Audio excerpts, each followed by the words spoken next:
This is Dr. Ron's Words of Wisdom, words on leadership, goal setting, productivity, and a whole lot more. I trust that you'll consider this like your vitamin and supplement for your heart and mind. And wherever you receive podcasts, would you please subscribe to Dr. Ron's Words of Wisdom, leave a rating and a brief written review, and I would be so appreciative, and it'll help others to find it. Today I want to talk about the word persuasion. It's one of the secret weapons available to a leader. We might even say it's the leader's superpower. There is a power in persuasion. We don't mind, any of us. All of us are open to be persuaded. We're not very open to being bludgeoned to death.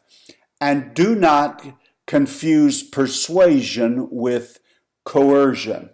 Now, if I'm going to be a persuasive leader, what has to be going on in my heart and mind?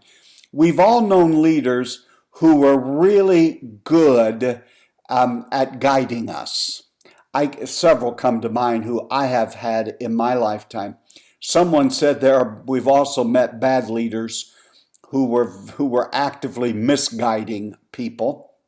But leadership is really about these three words. And because of the way that I was trained, I love alliteration. And it is persuasion, presentation, and people skills. If there are three things that leaders desperately need, it is the ability to persuade, not to coerce, not to bludgeon, not to beat people with our words to death. We need to be able to present the truth, to be able to make a case for what we think, what we believe, and the direction that we want to go.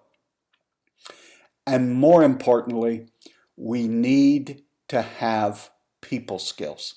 We need to learn how to get along with people. Now, all of us have encountered people that just refuse to get along. I'm not talking about them.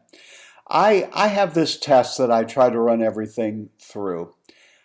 How would a reasonable person respond to this? How would a reasonable person hear this information? That's the person we need to be concerned about, the reasonable person, not the unreasonable person. So out of persuasion and presentation and people skills, let's talk today a little bit about the first one, persuasion. The first thing, as you are trying to make a case and you are trying to persuade a group of people, there's one question they are asking themselves immediately, and that is the person speaking, is the person making the presentation, are they reliable and credible? You see, people don't just listen to the words we speak, they look to the kind of person we are. Do we have competency? Do we, in fact, know what we're talking about? Some people just bloviate and go on and on and on, and when they're done, you're not even sure they really understand what they're talking about. Usually, the longer the speech, the less the person knows about the subject. Now, that's not always true, but I found it to be a good rule of thumb. Your relationships are important. If you're leading at work, you aren't just a master and they're not your servants. We need to be in relationship. Now, I understand that you can read some books that say don't make friends with the people you lead. I don't happen to subscribe to that. It's easier to lead people that you're in relationship with. And what are those relational kinds of persuasive skills? Listen. Again, I've been late to the game in listening. I've spent a lot of time talking and telling people what to do and how to think. And yet, it is through listening. Matter of fact, the best way to persuade people is with your ears. For many years, I thought the best way to persuade people was with my mouth, only to discover later in life that the most persuasive tool available to me is my ears. Am I willing to listen? Am I willing to not just listen, but am I willing to hear? Am I willing to see what they have to, what are their ideas? Some of the best ideas I have, some of the most original ideas I have, I got from someone else. No one of us, even if you are the leader, there is no one of us that's as smart as all of us. And there are times when I've been in committee meetings and have said thus and so, and this is the direction, and this is how it's all going to be, that someone has brought up a question or an issue or a what if? What if we do this instead of that? And your immediate thought is, that is brilliant. Let's do that. A few years ago, I went to meet with a board that was exceedingly irritated, and they were angry and they were upset. I had to spend about 2 hours listening to them. Do you know why I had to spend 2 hours listening to them? Not just because it was the right thing to do and they needed to be valued and listened to. I had to spend 2 hours listening to them because their own leader refused to listen to them for 5 minutes. And if you refuse to listen to people, and if you refuse to hear them out, the problems only get larger. I think a part of listening is you have to create a safe environment. Are you a person? People want to know. They may not say it, but they're thinking it, and they are more than likely feeling it. Is our leader a safe person to talk with? Will he or she hold the confidence? If I go on their turf and talk to them, is it a safe environment? Do you allow them space to adjust? Oftentimes we send out bulletins or we send out missives saying this is the way it's going to be. Here's the truth, walk ye therein. I'm not talking about the Bible, I'm talking about some pronouncement we make. Do we give people adequate lead time to adapt to what's going to happen? Do we allow them space for grace to grow, to change, to adapt, and to adopt? And then if you're going to be persuasive, they not only want to know, are you reliable and are you a credible person? They want to know, do you really understand? Do you know what it's like to be in my position? Do you know what it's like to live my life? Now, the short answer, of course, to all of that is we don't know. We don't know what we don't know, and that's what makes most of us dangerous. But can we try with empathy to seek to understand?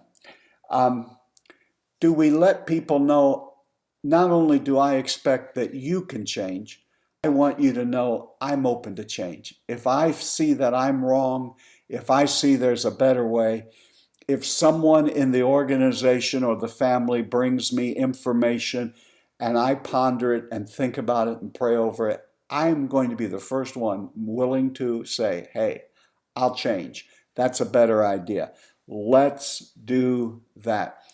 There are some leaders who just sort of closet themselves away from everyone. Now, I understand that there are times, depending on what kind of things you're leading, where you need to have downtime, me time, think time, meditating time. I get all of that. But I never trust a leader who is never available to the people they're leading, or they're only available to a very select few, a hand-picked few. And people, when they have a concern, can they have an audience with you? Can they meet with you? This goes in to your being able to persuade people if they realize you are available. If you're going to be a persuasive person, one thing that you have to actually do, you actually have to have facts and data to back up what you're saying.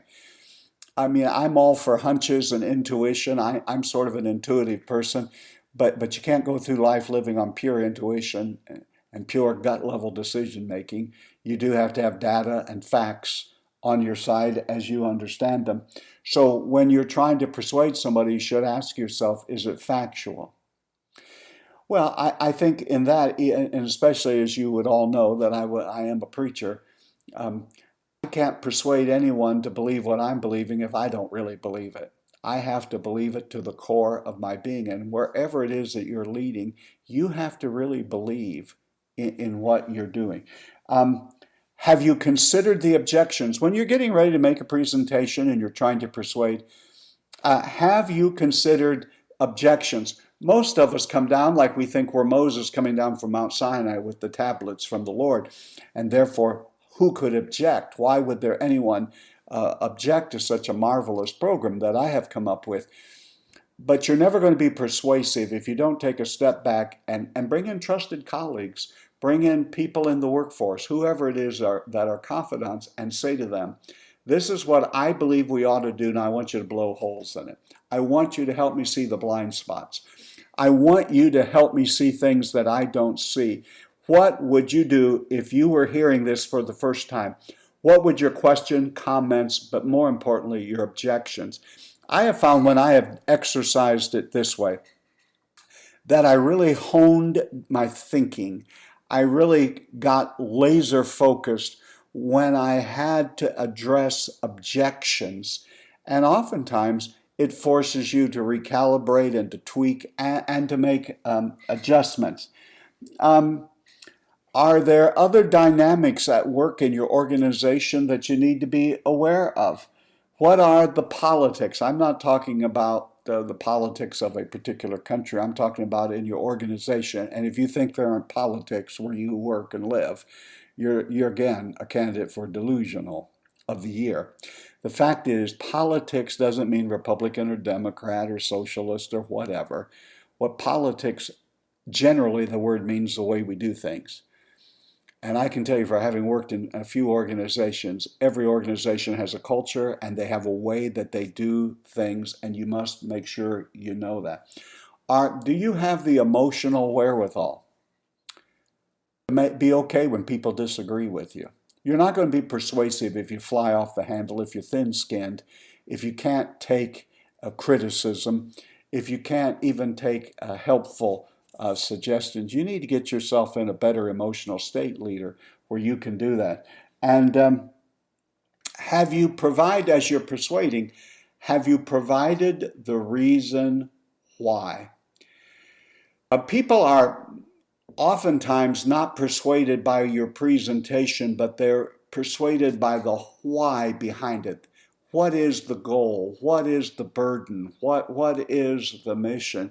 And one thing, by bringing people along to help them, oftentimes they are more persuaded by just ruminating and thinking on it than by you and I just continually hammering away with our words. Another thing, if you are the leader of an organization, that I think is critical and crucial in the area of persuasion, as you get ready to make a presentation and begin to try to persuade people to follow a particular plan, forget who you are. And don't just make the presentation as the authority figure, meaning, i.e., I'm the boss and you have to do what I say. That will cause more resistance in our culture today than about any other thing. Here's what I try to do. Just say, I'm somebody here. I'm not the leader. And forget my authority. Can I make a credible case for what I'm trying to do based on data, truth, our mission, our goal set, and what we need to get done? Or am I only able to make this presentation because I'm the boss and you have to do what I say? So I think one of the greatest tools you have available to your leader is persuasion, and your presentation, and your love for people, and your people skills.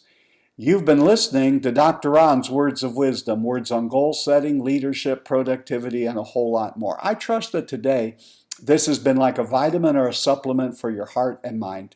And wherever you receive podcasts, would you please subscribe to Dr. Ron's Words of Wisdom and leave a rating and a brief written review. It will enable others to be able to find it.